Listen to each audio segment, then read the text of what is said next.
오늘은 추수감사 주일로 드려지고 있습니다. 우리 하나님께 또 11개월 동안 지켜주신 하나님께 감사의 박수를 드리겠습니다. 감사합니다, 하나님. 그래서 오늘 추수감사절의 역사적 배경을 우리가 좀 살펴보면 단순한 절기가 아닌 신앙의 고백으로 드려진 그런 감사였음을 알 수 있습니다. 오늘 특별히 하박국을 살펴볼 텐데, 그래서 하박국의 감사를 좀 살펴보면서 우리의 감사가 어떻게 보면 일반적인 조건적인 감사가 있을 수도 있고 여러 가지 감사가 있을 수 있는데 절대 감사, 하박국과 같은 그런 감사를 드렸으면 좋겠습니다. 보통 그 추수감사절의 유래를 두 가지로 얘기해요. 그러니까 구약 성경에서 볼 수가 있는데, 하나는 우리가 이들이 하나님의 은혜에 감사하면서 이제 출애굽해서 광야 속에 살아나가는 삶 속에서 하나님의 은혜를 기억하면서 수장절을 지키고 초막절 77절이라고 하는 그 절기를 지키게 됩니다. 근데 이걸 드리기가 지키는 게 굉장히 어려워요. 왜냐하면 광야에서는 집이 없잖아요. 그리고 광야에는 이들이 지금 민족으로 나왔는데 뭐 나라가 없어요. 거기다가 하나님이 만나를 내려 주셔야만 먹고 살 수가 있어요. 그리고 하나님 반석을 터뜨려 주셔야만 물을 마실 수가 있어요. 그러니까 어떻게 보면 하나님의 은혜가 아니면 살아갈 수 없는, 자신의 노력으로는 살아갈 수 없는 그런 과정 속에서 또 하나님께서 뭘 명령하냐면 이 날을 지키라는 거예요. 근데 일주일 동안 광야에 나가야 돼요. 그리고 초막을 짓고 감사를 드린다. 이건 굉장히 힘든 일입니다. 그러니까 아무것도 없는데 그 가운데서 광야에 나가서 또 이 7일 동안 초막을 거기다 치고 그런 것을 기념하라고 하는 하나님의 그런 부분들을 볼 수가 있습니다. 또 하나는 이제 여러분이 아는 것처럼 미국에서 유래된 추수감사절을 우리가 지키고 있는데, 이 내용은 여러분이 아실 거예요. 영국에서 이제 신앙에 어려움을 당하잖아요. 예배를 드릴 수 없는 박해를 당합니다. 그래서 청교도들이 새로운 땅을, 미지의 땅을 향해 나가죠. 그래서 그곳을 어떻게 보면 뉴잉글랜드라고 이야기하는 미국이죠. 그곳에 도착을 했어요. 근데 한 겨울에 도착을 합니다. 그러니까 추위와 굶주림 속에서 절반이 죽어버리고 맙니다. 근데 그들이 그 가운데도 이 당시에 인디언들에게 농사를 배워요. 그래서 먼저 농사를 짓고 나서 아무것도 없는 그 상황 속에서 먼저 하나님께 감사를 드렸다는 거죠. 그래서 추수감사절의 유래가 시작이 됩니다. 그러니까 굉장히 어려운 상황 속에서 이들은 감사했던 거예요. 환경이 좋은 상황에서 우리는 어떻게 보면 감사할 수 있어요. 그런데 어렵고 힘든 상황에서 감사의 예배를 드린다는 것은 신앙 고백적 차원의 믿음이 없으면 불가능한 일이라는 겁니다. 그런 의미에서 우리가 지금 매년 추수감사절을 드리고 있지만 역시 단순히 매년 반복되는 그런 형식적인 절기나 단순히 물질을 드리는 그런 절기가 아니라는 겁니다. 다시 말하면 어떤 상황 속에서도 하나님의 은혜를 기억하고 감사함으로 드렸던 그들의 신앙을 우리가 생각하면서 우리도 신앙 고백적 차원의 감사를 드리는 추수감사절이 되시기를 주님의 이름으로 축원드립니다. 지금 어떻게 보면 굉장히 어려운 시기예요. 세계 국제 정세도 어렵고 개인적으로 또는 국가적으로 경제적으로 굉장히 어려운 때입니다. 그래서 어떻게 보면 찾아보면 감사할 게 없다고 얘기하는 사람도 있어요. 하지만 그럴 때일수록 우리가 돌아보면서 추수감사절의 의미를 생각하면서 하나님께 감사할 수 있는 여러분 되기를 주님의 이름으로 축원드립니다. 그래서 오늘 특별히 본문 하박국의 감사를 좀 우리가 살펴보려고 합니다. 그러니까 하박국에 어떻게 보면 선지 활동의 시기가 있어요.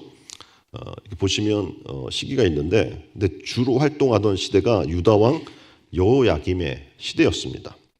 여호야김은 대단히 악한 왕이었어요. 다시 말해서 하박국이 선교 활동을 할 때는 왕이 자체 예레미야 36장 20절로 26절에 보면 하나님의 사람이 왕에게 성경을 읽어줘요. 그럼 두루마리죠, 당시에. 두루마리 성경을 주면 이것을 지금 그림처럼 칼로 잘라요. 그리고 불에 태워버려요. 그리고 하나님을 모욕하고 말씀을 무시했습니다. 한마디로 하나님을 경멸히 여기는 패역한 시대였고, 왕 자체도 영적으로, 정치적으로, 도덕적으로, 사회적으로 굉장히 어떻게 보면 악한 왕이었음을 얘기해 주는 거예요. 그리고 굉장히 자기중심적이에요. 당시의 시대도 정치적으로 혼란스러웠고 경제적으로 무질서가 가득한 그런 시대였습니다. 어떻게 보면 의로운 사람, 가난하고 힘이 없는 사람은 고통과 아픔 속에 살아갔고, 지금 왕 자체가 악하니까 악한 사람들이 그 옆에 또 다 붙어 있겠죠. 그래서 굉장히 악인들이 득세하는 그런 시대였습니다. 그때 하박국이 이러한 시대를 바라보면서 너무나 울분이 나는 거예요. 화가 나는 거예요. 그래서 하나님께 질문한 내용이 하박국의 내용이죠. 하나님, 이것은 하나님의 백성의 삶이 아니지 않습니까? 어떻게 악한 자들이 득세합니까? 그리고 힘 있는 자가 약한 자를 억압하는 세상을 보고도 하나님 어떻게 침묵하고 계실 수 있습니까? 하박국이 하나님께 묻는 내용이 바로 1장의 내용이었고요. 2장의 내용은 하나님의 응답입니다. 그래서 하나님께서는 바벨론을 통해 유다를 멸망시키겠다고 대답하시는 겁니다. 그럴 때 하박국은 또 마음에 질문이 생기는 거예요. 두 번째 질문을 던집니다. 왜 하필이면 택하신 하나님의 백성들을 바벨론과 같은 악한 나라를 통해서 징계합니까? 더 선하고 의롭고 강한 그런 걸 통해서 징계하면 모를까? 왜 그런 악한 나라를 통해서 우리를 징계합니까? 라고 하나님께 질문합니다. 그때 하나님이 또 말씀하시는 거예요. 하나님의 정한 때가 있다는 거예요. 아무리 시대가 피를 흘리고 거짓이 난무하고 우상을 숭배하고 교만할지라도 하나님에게 때가 되면 여러분이 많이 아는 말씀이에요. 물이 바다를 덮음같이 여호와의 영광을 인정하는 것이 세상에 가득할 날이 올 것이다. 또는 네 생각과 네 때에 갇혀있지 말고 하나님의 때를 기억하라. 그리고 너무 중요한 말씀을 하는 거예요. 종교개혁에도 중심 말씀이죠. 의인은 믿음으로 말미암아 살리라 라는 말씀을 해주십니다. 그리고 믿음으로 사는 이들은 새 나라의 영광을 보게 될 것이다 라고 이런 말씀을 해주십니다. 그리고 이런 내용을 다 통해서 도리어 이 어렵고 힘든 상황 속에서 지금 하박국은 감사를 올리기 시작해요. 그러면서 수년 내에 하나님의 나라의 붕을 일으켜 달라고 간절히 기도하면서 하나님께 감사와 찬양을 올려드리는 게 바로 오늘 본문의 결론적인 내용입니다. 자, 오늘 이 말씀을 통해서 하박국이 어떻게 그의 감사가 절대적인 감사가 되었는가를 좀 살펴보려고 하는데 첫 번째는 뭐예요? 없는 중에 드리는 감사였다는 거예요. 그러니까 대다수는 있으니까 감사하고 드리잖아요. 한 해 동안 거두어 드린 게 있으니까 하나님 앞에 감사하려고 하는 거고 뭔가 결과적으로 얻는 게 있기 때문에 감사하는 건데 지금 하박국 상황은 없어요. 아무것도 없어. 근데 뭐 하는 거예요? 감사하는 거예요. 그럴 수 있어요? 아무것도 없는데? 3장의 배경을 보면 신흥 바벨론 제국이 그림 보면 영토를 넓혀가면서 유다 왕국을 침범하기 직전이었습니다. 하박국 3장 16절에 하박국은 이렇게 그 두려움을 표현해요. 내가 들었으므로 내 창자가 흔들렸고 그 목소리로 말미암아 내 입술이 떨렸도다. 무리가 우리를 치러 올라오는 환난 날을 내가 기다림으로 썩이는 것이 내 뼈에 들어왔으며 내 몸은 내 초에서 떨리는 도다 라고 이야기할 정도로 지금 내가 들었으므로 라고 하는 이 말은 뭐냐면 바벨론의 군대가 이스라엘을 공격해오는 소리를 내가 들었다는 거예요. 결과 하박국은 창자가 흔들릴 정도로 고통스러워요. 입술이 떨려요. 언제 바벨론의 공격에서 멸망하게 될지 모르는 그런 두려움. 그래서 이 선지자의 몸에 뼈가 썩어가는 고통과 몸이 떨리는 아픔을 느끼고 있습니다. 그리고 국내적으로는 나라를 보면 희망이 없어요. 너무 타락해서 사람들이 성적으로, 도덕적으로, 그리고 경제적으로 온 나라가 어려운 상황입니다. 그래서 그 절박한 아무것도 없는 우울한 상황을 이렇게 표현해요. 17절, 18절에 무화과 나무가 무성치 못해요. 포도나무에 열매가 없어요. 감람나무에는 소출이 없고 밭에는 먹을 것이 없고 우리에는 양이 없고 외양간에는 소가 없어요. 이렇게 두 번 등장해요. 내가 할 수가 없어요. 못하며 또 하나는 없어요. 없으며 그리고 앞으로도 없을 거예요. 그래서 없을지라도 이게 지금 계속 반복되면서 얘기하고 있는 거예요. 이스라엘 3대 과실수가 뭐냐면 무화과, 포도, 감람이에요. 감람나무인데 여기 열매가 있어요? 없어요? 없다라고 지금 소개를 하고 있는 거예요. 가수원마다 농사가 안 돼요. 밭에도 마찬가지로 전쟁의 소용돌이 속에 다 짓밟혀버립니다. 먹을 게 없어요. 사람이 먹을 것도 모자라니까 가출들은 죽어갑니다. 그래서 우리에는 양이 있을 수 없었어요. 외양간에는 소가 없었고 또 인간의 조건을 보면 완전히 절망적인 상황을 이렇게 표현하고 있는 겁니다. 자, 이런 상황에서 하박국 감사할 수 있을까요? 예, 감사할 수 있어요, 여러분? 이렇게 없다면? 아무것도 없다면? 상식적으로는 불가능한 거죠. 아무것도 없는데 뭘 감사하라는 거예요. 원망하고 불평 안 하면 다행이지. 근데 감사의 이유가 지금 다 사라져 버린 것 같은 상황이에요. 우리도 마찬가지예요. 건강하던 사람이 건강을 잃어버릴 수 있어요. 부유하던 사람이 그 부유를 잃어버릴 수 있고 권세와 지위가 추락해 버릴 수도 있습니다. 과연 그러한 상황에서 우리는 어떻게 감사 이유를 찾을 수가 있을까? 전라도 고흥 앞에 소록도라고 하는 작은 섬이 있습니다. 예전부터는 거기에 나병 환자들을 몰아넣었어요. 못 나오게. 그리고 거의 어떻게 보면 고립된 생활을 하게 만들었던 섬으로 유명하죠. 근데 거기 한 전도사님이 있었는데 나병 환자인데 방문자들에게 이렇게 이야기를 하는 거예요. 여러분, 이제 누가 방문을 하면 인간의 마지막 섬에 오셨습니다. 당신들은. 근데 소록도란 이름 보면 굉장히 이름은 아름다워요. 왜냐하면 뜻이 뭐냐면 작은 아기 사슴. 예쁘죠, 이름이. 섬 이름은 이뻐요. 그런데 이 섬에 들어오면 다 죽으러 들어오는 겁니다. 왜냐하면 여기 다 아까 얘기했던 한센병 환자들이 이제 다 모여서 거의 고립된 생활을 하게 만들었던 장소거든요. 이게 질이 안 좋으면 약성이나 이렇게 되면 어떤 일이 벌어지냐면 살이 썩어요. 우리 흔히 문둥병 이렇게 얘기했잖아요, 옛날에는요. 그래서 어떻게 보면 어느 날 이렇게 손가락이 간지러워서 만지면 손가락이 뚝 떨어지고, 코 간지러워서 만지면 코가 뚝 떨어지고, 귀가 뚝 떨어지고 막 이런 그런 질병이거든요. 살이 썩어가고 몸이 떨어져 나가도 이런 비참한 상황 속에 있어도 지금 이들은 감사하는 삶을 찾고 살았다는 겁니다. 그래서 이들이 생각했던 게 뭐냐면 이 하박국의 감사의 내용을 보면서 자신들의 감사를 찾았다는 거예요.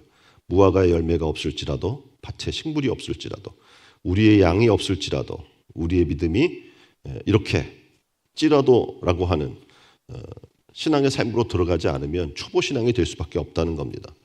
어떻게 보면 다니엘의 세 친구가 있어요. 사드락, 메삭, 아벳느고가 있는데 느부갓네살 왕이 세운 금신상에 절하지 않으면 저 뜨거운 풀무불에 집어넣어 태워버린다고 경고를 합니다. 근데 이들은 신상 앞에 절하지 않아요. 그리고 하나님 앞에 기도합니다. 하나님께서 우리를 지켜주실 겁니다. 그러나 하나님이 그렇게 하지 아니하실지라도 왕이여 우리가 왕의 신들을 섬기지도 아니하고 왕이 세우신 금신상에 절하지도 아니할 줄을 아옵소서. 이렇게 고백하는 거예요. 지금 어떻게 믿음의 사람들은 다 찌라도라는 그런 고백을 하는 거예요. 비록 이런 수많은 무화과의 나무 열실이 없고 없을지라도 나는 여호와로 말미암아 즐거워하며 그러니까 다 없어도 상관없어. 난 여호와만 있으면 돼. 여호와만 있으면 그로 즐거워하고 나의 구원의 하나님으로 말미암아 기뻐할 것입니다. 라고 이렇게 고백하고 있는 겁니다. 우리의 믿음을 돌아봅시다. 우리는 과연 없을지라도 감사할 수 있을까? 풀불에 들어갔는데 하나님이 건져주시지 않을지라도 감사할 수 있을까? 욥처럼 하나님이 다 가져가셔도 감사할 수 있을까? 우리 신앙의 성장은 바로 여기에 있는 겁니다. 우리가 믿음으로 없는 상황 속에서 어떤 조건이나 상황으로 감사하는 것이 아니라 오직 하나님 한 분, 나를 구원하신 하나님 한 분만으로 나의 삶의 주권자가 되신 하나님 한 분만으로 감사할 수 있는 여러분 되기를 주님의 이름으로 축원드립니다. 자, 두 번째 하박국의 감사는 환경을 초월하는 감사였기 때문에 절대적인 감사라고 얘기하고 있는 겁니다. 그러니까 아까 얘기했던 대로 하박국은 굉장히 절망적인 상황 속에 있어요. 그런데 오히려 그는 감사 찬양을 부르는 걸 봅니다. 뭘 줬기 때문에가 아니에요. 어떻게 보면 자신의 힘으로 감당할 수 없는 환난과 역경 속에 있는데 그는 단 하나 구원의 하나님을 봅니다. 그리고 구원의 하나님을 인하여 감사한다고 고백하고 있는 것을 봅니다. 독일에 갔을 때 나치의 첫 번째 강제 수용소가 있는 곳이 있어요. 뮌헨인데 거기에 다하우 수용소라고 있어요. 저 수용소예요. 우리가 흔히 이때 유태인의 대학살을 이야기할 때 홀로코스트를 이야기합니다. 그러니까 2차 세계대전 중에 일어난 유대인의 학살을 뜻한 용어예요. 그런데 고전 그리스어로 번제를 뜻하는데 그러니까 홀로카우스토스라고 하는 말을 얘기하는데 그러니까 제물로 불에 태워져 그 연기로 제사를 지내는 의식인데 그것과 전혀 다르게 어떻게 해요? 유대인을 다 가스실에서 아니면 다 한꺼번에 태워서 죽여버린 거잖아요. 그래서 그런 거를 어떻게 보면 의미를 해요. 그래서 앞에다가 더 홀로코스트 이렇게 이야기해서 그런 대학살을 의미를 합니다.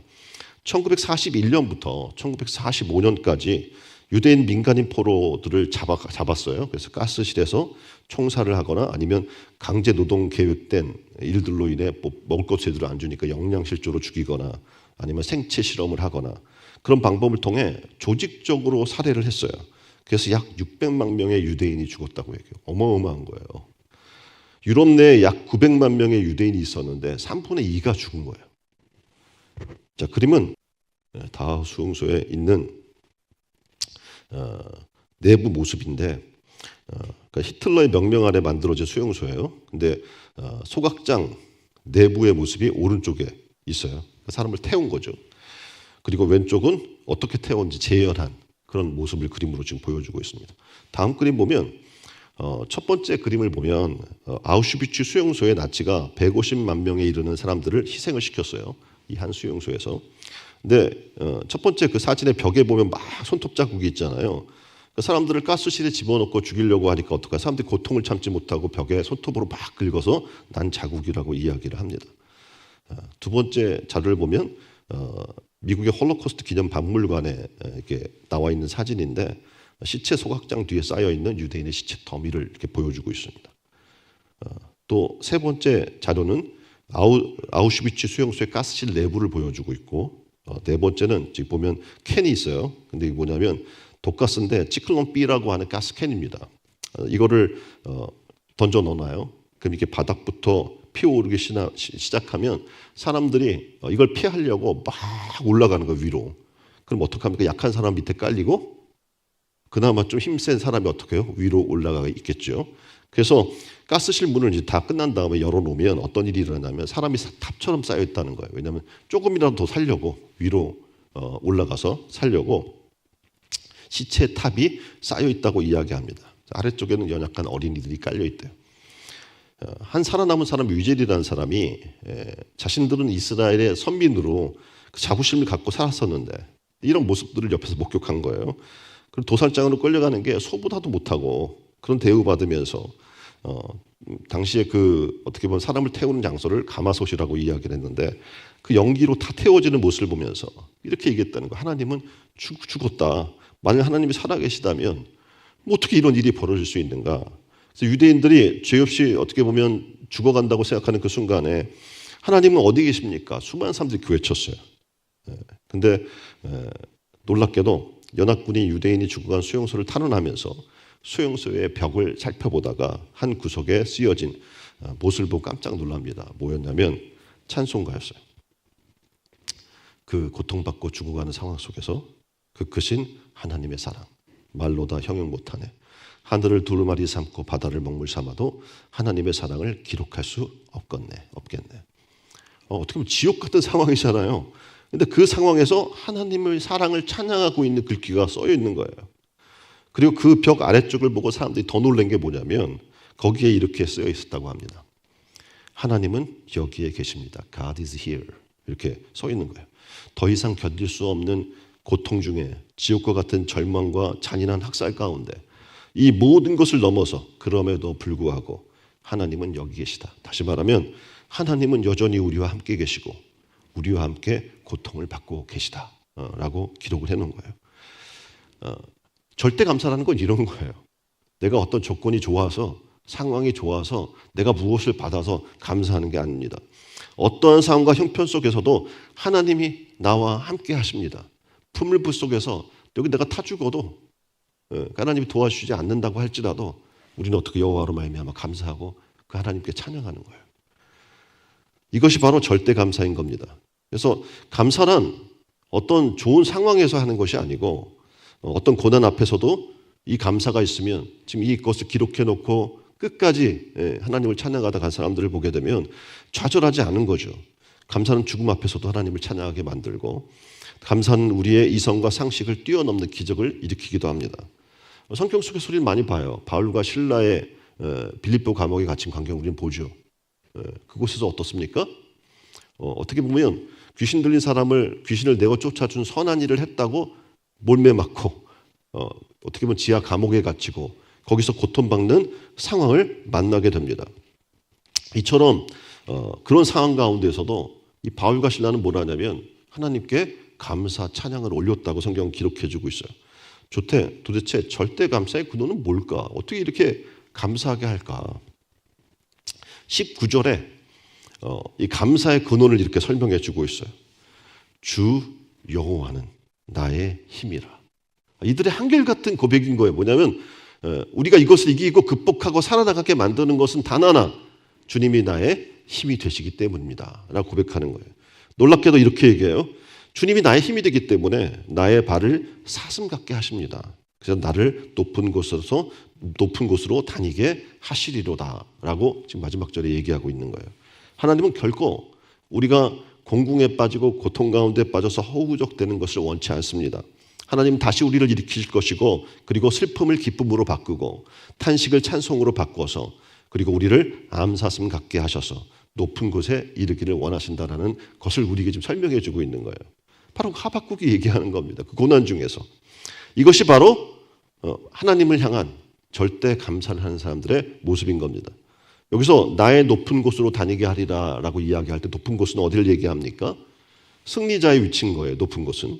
결국 유다 백성들은 하나님의 도우심으로 바벨론의 압제에서 벗어나 승리자의 영광을 갖고 하나님의 축복을 마음껏 누리게 될 것이다. 그래서 하나님을 찬양한다. 이렇게 얘기하고 있는 겁니다.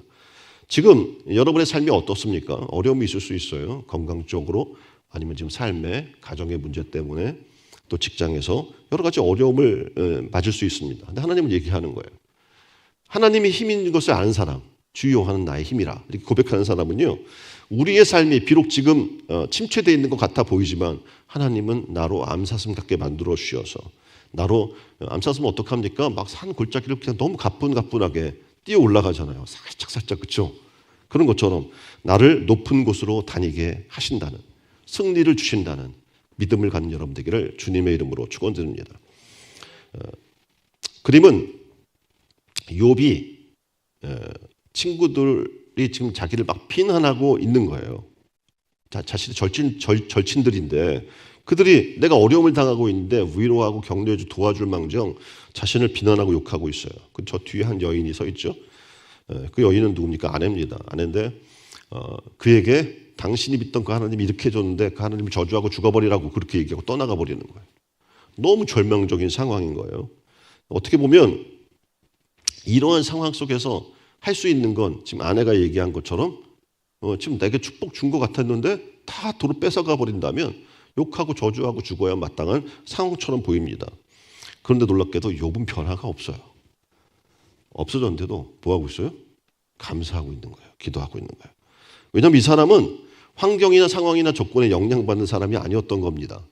이 사람의 그 영향을 줬던 건 누구예요? 오직 하나님뿐이었던 거예요. 그래서 욥이 이야기하는 거예요. 주신 이도 하나님이고 그래서 도로 가져가시는 분도 하나님인데 내가 사용됐다는 것만으로 감사하지 않겠습니까? 라는 걸 얘기하는 거예요. 그러니까 다시 말해서 그는 흔들림 없는 신앙의 삶을 살아가고 있다는 겁니다. 왜입니까? 그의 감사의 대상은 하나님이기 때문에 그래요. 어떤 환경, 내게 갑절의 복을 주고 뭐 이런 그런 복의 부분 때문이 아니에요. 욥은 하나님보다 더 사랑하는 게 없어요. 그래서 거기도 가셨어도 의미 없어요. 내가 사랑하는 분이 여전히 계시기 때문에. 우리가 알아야 할 것은 바로 여기에 있습니다. 우리가 사랑하는 게 더 있나 하나님보다? 내가 소중히 여기는 것들이 있는가?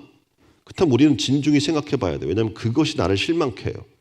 돈을 사랑하는 사람은요, 돈을 조금만 잃어도 고통스러워요. 그 돈을 지키려고 잠도 못 자요. 자녀를 사랑하는 사람은 자녀 때문에 계속 고통받아요.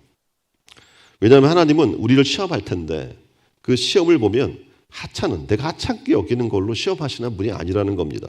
그 하나님은 내가 가장 귀하게 여기는 것으로 시험하셔요. 자, 그림 보면 이제 아브라함의 이삭을 바치는 그림의 내용이 등장을 하고 있죠. 이 시험은 어떤 시험이었냐면 아브라함이 100세 때 얻은 아들을 하나님께 바치라는 거예요. 지금 어떻게 보면 재산 없어도 돼. 다 없어도 돼. 근데 100세 때 얻은 이 아들만은 아니야. 그렇게 생각하고 있을 텐데 놀랍게도 하나님이 어떻게 해요? 아브라함의 그 아들을 요구하는 거예요. 하나밖에 없는, 자기가 정말 얻을 수 없다고 생각했는데 나이 들어서 얻었던 그 소중한 아들, 그 소중한 아들을 하나님 앞에 드리라고 얘기하는 거예요. 우리는 사랑을 너무 가볍게 여기는 경향이 있어요. 사랑은요, 가볍지 않아요. 또 사랑은 내가 하찮은 것을 드리면서 이루어지는 게 절대 아니에요. 사랑이라는 건 뭐냐면 가장 귀한 것을 드리는 거예요. 서로 주고받는 거예요. 그게 뭡니까? 사랑이라고 우리는 얘기하는 거예요. 하나님은 우리를 사랑했어요. 말로만 하지 않았어요. 가장 귀한 것을 주십니다. 뭐예요? 독생자 예수 그리스도예요. 그를 주시면서 우리에게 사랑한다고 얘기하는 거예요. 우리도 어떡합니까? 그 사랑에 감격해서 주님이 우리를 사랑한 것처럼 우리도 서로 그렇게 사랑할 것을 하나님은 명령해 주고 있는 겁니다. 적어도 내가 지금 감사하고 있다? 그럼 이제 그 근거가 뭐가 돼야 되냐면 하나님이어야 해요. 나를 죄 가운데서 구원해 주신 하나님. 나를 그렇게 구원하시기 위해 독생자 예수 그리스도까지 아낌없이 나라의 죄를 대신해 대속물로 내어주신 하나님. 이 하나님이어야 되는 거예요. 그래 어떡합니까? 우리의 감사는 변하지 않는 절대 감사가 될 수 있습니다. 만일 여러분이 감사가 여러 가지 조건이 물질이나 아니면 자식이나 가정이나 어떤 내 지위나 이런 것이 감사의 조건이었다면 어떡합니까? 없어져 버리면 어떻게 되겠어요? 더 이상 감사하지 않겠죠. 원망하고 비판하겠죠. 오늘 또 하나 우리가 알아야 될 중요한 것 중에 하나는 뭐냐면 내가 하나님이 시험하신다고 그것을 드리면 잃어버리는 게 아니에요. 아브라함이 안 건 뭐냐면 믿음이 있었어요. 이 아들 이삭을 하나님 앞에 드릴지라도 히브리서에서는 그렇게 해석을 해주고 있어요. 드릴지라도 하나님이 그 아들 이삭을 다시 살려서라도 어떻게 해요? 주실 하나님이다. 나는 그 하나님을 믿는다. 그렇게 얘기하고 있는 거예요. 하나님은 우리가 좋은 것을 내가 어떻게 보면 가장 귀하고 소중하다는 것을 하나님 앞에 드릴 때 그것을 가져가시는 분이 하나님이 아니라는 거예요. 가져가시고 내 걸 뺏고 없애는 하나님이 절대 아니에요. 자, 여러분이 아시잖아요. 지금 아브라함이 이삭을 바쳤을 때 가져가셔요? 그 하나님 뭐라고 얘기해요? 그 순간에 여호와 이레 준비하신 하나님. 그의 믿음을 보고자 하지 그거를 그의 소중한 것을 가져간 하나님이 아니다라고 소개하고 있어요. 자, 한나가 하나님 앞에 아들 달라고 기도해요. 그리고 서원했어요. 만약 하나님이 주시면 이 아들 하나님께 드릴게요. 근데 어떻게 됐어요? 드렸어요. 정말 하나님이 그 날 수 없는데 이 한나에게 아들을 주셨어요. 그게 누굽니까? 사무엘이죠. 근데 그 사무엘을 하나님께 드렸더니 민족을 구원하는 위대한 사람으로 하나님이 키워주셔요. 더 놀라운 것은 그 아들을 줬는데 그러면 이제 없잖아요, 자녀가. 근데 하나님이 어떻게 7을 더 하셔요. 자녀를 낳을 수 없던 그녀가 7을 더 낳아요. 이게 하나님이에요. 그러니까 우리는 늘 생각할 때, 야, 우리가 너무 하신데 하나님이 준 것도 뺏어가고 너무 무리한 걸 요구하시는데 절대 아니라는 거죠. 나의 믿음의 크기를 용량을 넓히기를 원하시는 거예요. 그리고 더 큰 축복을 주시기를 원하는 하나님인 줄 여러분이 기억하시길 바랍니다. 진정한 믿음의 사람은요, 환경의 영향을 받는 사람들이 절대 아니라는 겁니다. 환경을 초월하는 거예요. 거기서 얻는 기쁨으로 사는 사람이고 환경을 초월하는 어떻게 또 감사를 드릴 줄 아는 믿음의 사람입니다. 그래서 욥처럼 환경을 초월해서 하나님 앞에 감사했을 때 욥에게 다 없어진 것 같잖아요. 뺏어가서. 근데 하나님 어떻게 했어요? 이전보다 갑절에 축복을 주시는 하나님이었다고 소개를 해주고 있습니다. 우리가 그렇게 되길 원합니다.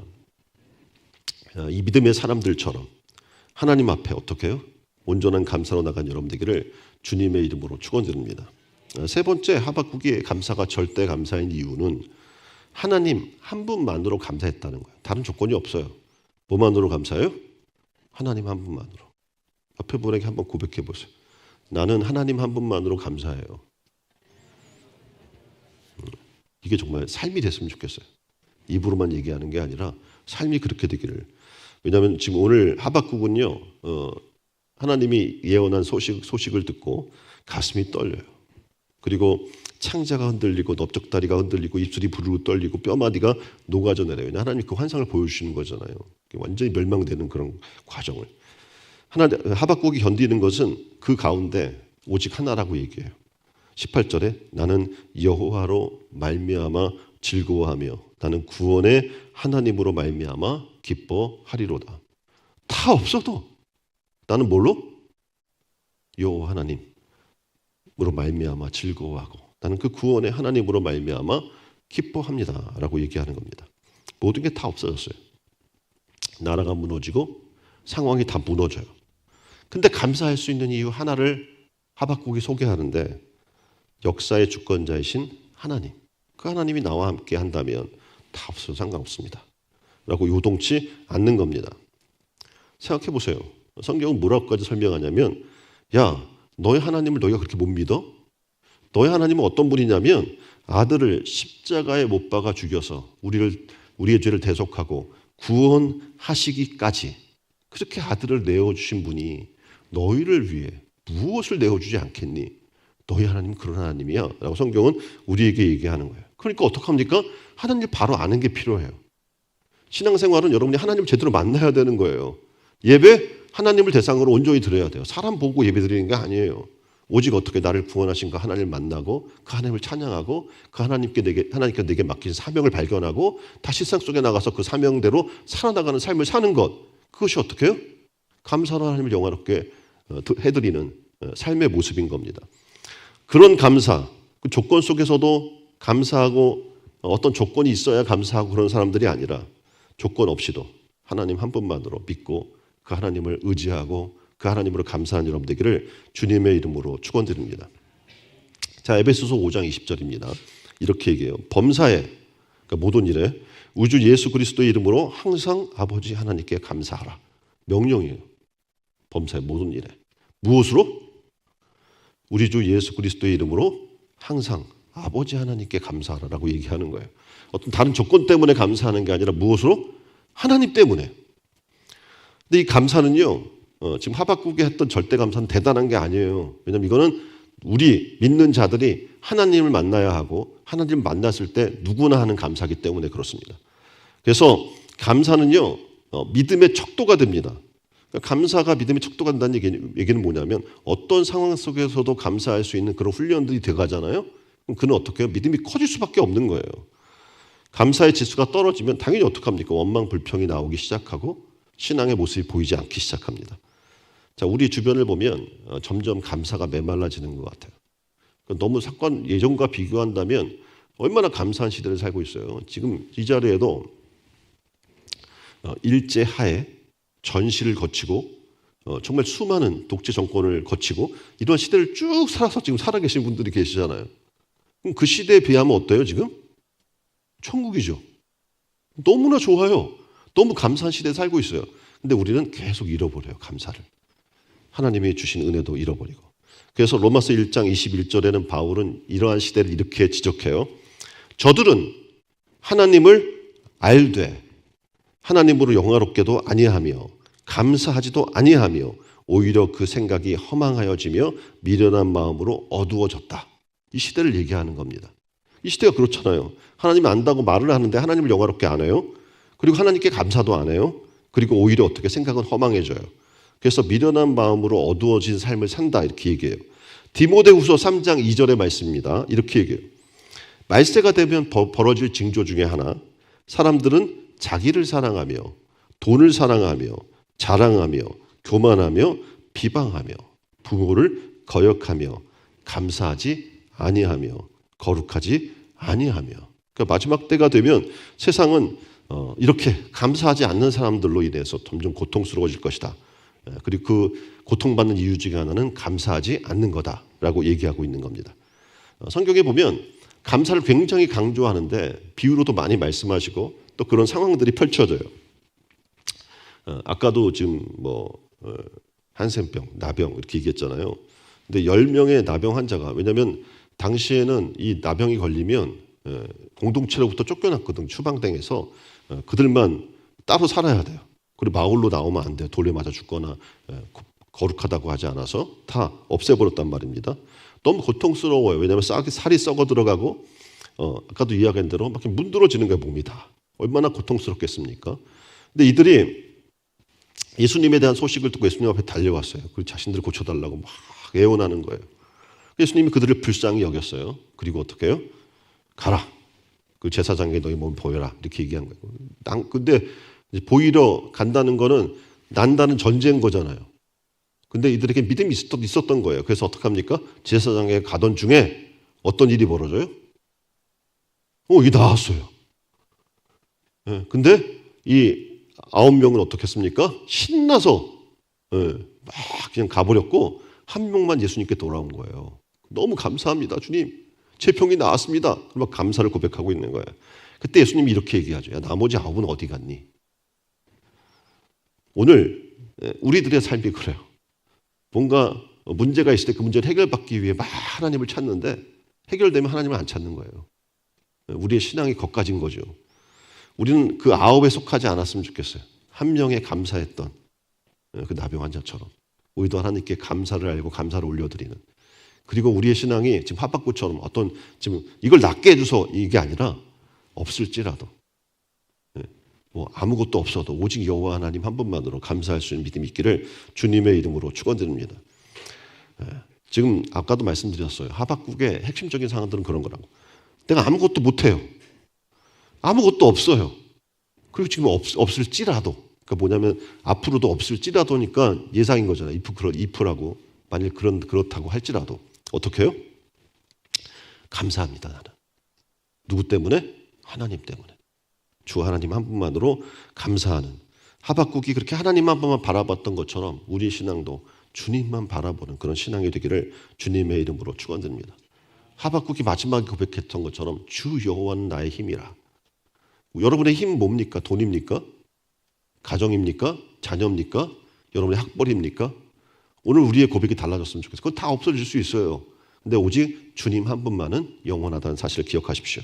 그래서 하박국 선지자의 고백처럼 주 여호와는 나의 힘이라, 이 믿음의 고백을 가지고 절대 감사를 드리는 신촌 은혜로운 교회 성도들이 다 되기를 주님의 이름으로 축원드립니다. 이 시간 오늘 말씀을 가지고 함께 기도했으면 좋겠어요. 하박국의 고백처럼 하나님, 우리도 주님 한 분만으로 감사하고 만족할 수 있는 우리가 되게 해달라고 다 같이 한 목소리로 기도하겠습니다.